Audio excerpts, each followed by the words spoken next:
Hello, नमस्कार. आपल्या आजच्या एका नवीन व्हिडिओमध्ये सगळ्या ताईंचं अगदी मनापासून स्वागत.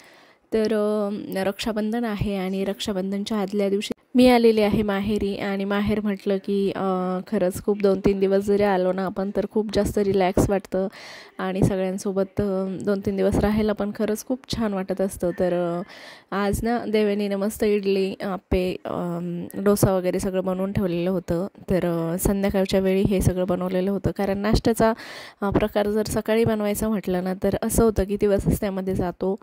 तर तिने संध्याकाळी मग स्वयंपाक वगैरे न करता हे सगळं मेनू ठरवलेला होता. तर मग आम्ही मस्त अशा इडल्या वगैरे एन्जॉय केल्या आणि आल्यानंतर लगेचच गरमागरम असं आयतं खायला भेटलं की काय मज्जाच.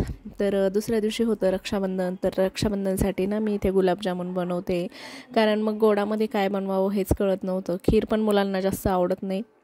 म्हटलं छान असे हे चितळेचे जे गुलाबजामुन आहे ना तर खरंच खूप मस्त होतात बरं, सॉफ्ट पण होतात अगदी. आणि मी बऱ्याचदा ना हेच बनवत असते, कारण आता आजकाल मार्केटमध्ये जर खवा आणायचा म्हटला तर तो भेसळयुक्तच भेटतो, व्यवस्थित असा खवा भेटत नाही. त्यामुळे मग हे चितळेचे पॅकेटचे गुलाबजामुन खरंच खूप मस्त सॉफ्ट बनतात. तर आम्ही तर शक्यतो याचेच बनवतो. तर 400 ग्रॅमचं हे पॅकेट होतं, हे टाकून घेतलं आणि मी दुधामध्ये ते भिजवते. पाण्यामध्ये देखील भिजवलं तरी देखील चालतं, पण दुधात ना मग त्याचे जो फ्लेवर आहे ना तो अगदी माव्यासारखा येतो.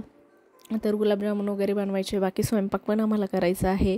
तर रक्षाबंधनचा दिवस आणि अगदी प्रसन्न मस्त असं आज वाटत होतं.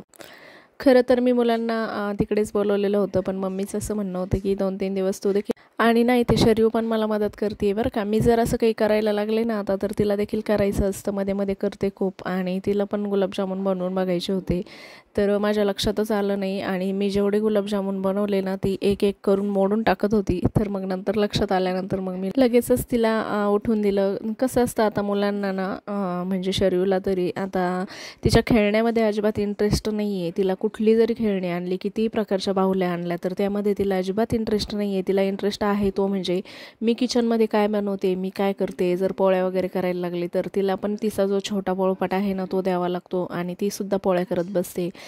काही शेंगदाणे वगैरे जे आहे ते सुद्धा तिला कुटायला द्यावे लागतात, तेव्हाच ती गुंतते. नाही तर मग खूप जास्त त्रास देते, स्वयंपाकसुद्धा करू देत नाही. त्यामुळे मग मग तिला असं गुंतवूनच ठेवावं लागतं. आता गुलाबजामुन जे आहे ना ते मंद आचेवर छान असे तळून घेते आणि आमचा बाकी स्वयंपाक देखील झालेला होता, म्हणजे चालू होतं दोन्ही पण. आणि मध्येच मग गुलाबजामुन पण चालू होते. आणि दुपारीच म्हटलं स्वयंपाक जेवण वगैरे सगळं करून घ्यावं आणि नंतर छान असं सेलिब्रेशन करावं.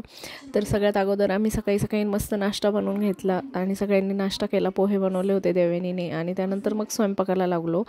आणि स्वयंपाकासोबतच आता जामून देखील करणं चालू आहे.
आता स्वयंपाक तर रेडी झाला आहे. आता पहिले दोन्ही भावंडांना मस्त असं जेवू घालते आणि त्यानंतर मग बाकीचं जे सेलिब्रेशन आहे ना ते करून घेऊ. तर खरं तर पुरी भाजी बनवायची होती, पण मग तेलकट सौरव आणि भैया दोघांना पण जास्त आवडत नाही, त्यामुळे मग पुरी कॅन्सल केली आणि साध्या पोळ्याच बनवल्या. आणि दोघंही आता जेवायला बसलेले आहेत. तर त्यांना थोडंसं व्हिडिओमध्ये यायला म्हणजे अजून कम्फर्टेबल होत नाही, पण मी थोडंसं त्यांना घेतलं आहे. म्हटलं रक्षाबंधन आहे तर नेमकं माझ्या यूट्यूब फॅमिलीला कळायला देखील पाहिजे की माझे भाऊ कोणते आहेत म्हणून. तर त्यानंतर मग पाटाभोवती अशी छान सुंदर अशी रांगोळी काढून घेतली छोटीशी आणि ताट देखील भरून घेतलं. आता मस्त ओवाळून वगैरे घेते. पप्पा घरी नव्हते, पप्पा थोड्या वेळाने येणार होते, त्यामुळे मग आम्ही आमचं सेलिब्रेशन करून घेतलं. त्यानंतर पप्पा आल्यानंतर पुन्हा एकदा मग सेलिब्रेशन केलं. खरं तर व्हिडिओ एडिटिंगमुळे थोडासा लेट येईल, पण तरी देखील माझ्या ताईंना सर्वांना रक्षाबंधनाच्या हार्दिक शुभेच्छा. आज आपण साजरा करत आहोत एक सुंदर आणि पवित्र सण रक्षाबंधन. हा सण आहे भावंडांमधील प्रेम, विश्वास आणि संरक्षणाच्या अटळ बंधनाचा. आजच्या या खास प्रसंगी चला या सणाचा आनंद एकत्र घेऊया आणि आपल्या भावंडाशी असलेलं नातं आणखी दृढ करूया. रक्षाबंधन म्हणजे राखीचा सण आणि हा भारतातील एक प्राचीन परंपरा आहे. या दिवशी बहीण आपल्या भावाच्या मनगटावर राखी बांधते आणि भाऊ आपल्या बहिणीचं रक्षण करण्याचं वचन देतो. हे नातं केवळ रक्ताचं नसतं, तर मनाने आणि भावनांनी जोडलेलं असतं. आज आपण हा सण उत्साहाने आणि प्रेमाने साजरा करणार आहोत. आजच्या या रक्षाबंधनाच्या सणाच्या निमित्ताने आपल्या सर्वांच्या मनात प्रेम आणि एकतेची भावना आणखी दृढ झाली पाहिजे. आणि चला आपण सगळ्या मैत्रिणी मिळून वचन देऊया की आपण आपल्या भावंडाशी असलेलं हे नातं आयुष्यभर जपणार आहोत. सर्वांना पुन्हा एकदा रक्षाबंधनाच्या हार्दिक शुभेच्छा. आणि आता मी भैया आणि सौरव दोघांना पण छान असं ओवाळून घेते आणि आमची ही छोटी चुटकी आहे ना, तर हिला पण सगळं काही करायचं होतं. आणि तिने ना नंतर अभयला ओवाळायचं होतं ना ज्यावेळेस तिच्या भावाला, तर त्यावेळेस तिचा मूड ऑफ झाला आणि मग तिने काही ओवाळलं नाही. तर तिचं आणि अभूचं जे सेलिब्रेशन आहे ते आम्ही संध्याकाळी केलं, कारण मुलांचं कसं असतं सगळं मूडवर काम असतं. आणि तिचा मूड ऑफ झाला, तर तिचं म्हणणं होतं की मला राखी ओवाळायचं माझ्या हाताने आहे, पण मग जर दिवा अंगावर आला चटका लागला म्हणून आम्ही तिला दिला नाही. तर अशा पद्धतीने छान असं आमचं रक्षाबंधनचं सेलिब्रेशन झालं. मैत्रिणींनो, तुमचंही रक्षाबंधनचं सेलिब्रेशन कसं झालं नक्की कमेंटमध्ये सांगा. आणि आपल्या चॅनलवर नवीन असाल, तुम्हाला जर आपले व्हिडिओज बघायला आवडत असतील आणि माझं माहेर, माझे भाऊ तुम्हाला कसे वाटले नक्की कमेंटमध्ये सांगा. आणि ही छोटी चुटकी आमची मध्ये मध्ये करतच असते, तर तिला अजून जास्त पेढा त्याला खाऊ घालायचा होता, पण खूप जास्त गोड त्या दिवशी खाल्ल्या जात नाही. तर अशा पद्धतीने झालं आमचं छोटंसं रक्षाबंधनचं सेलिब्रेशन. चला तर मग भेटूया पुन्हा एकदा अशाच नवीन आणि छानशा व्हिडिओसोबत. तोपर्यंत माझ्या सगळ्या ताईंना नमस्कार.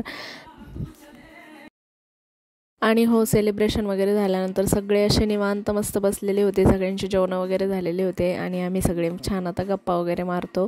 त्यानंतर मग चहाची एक छोटीशी पार्टी होईल. चला तर मग भेटूया परत. बाय.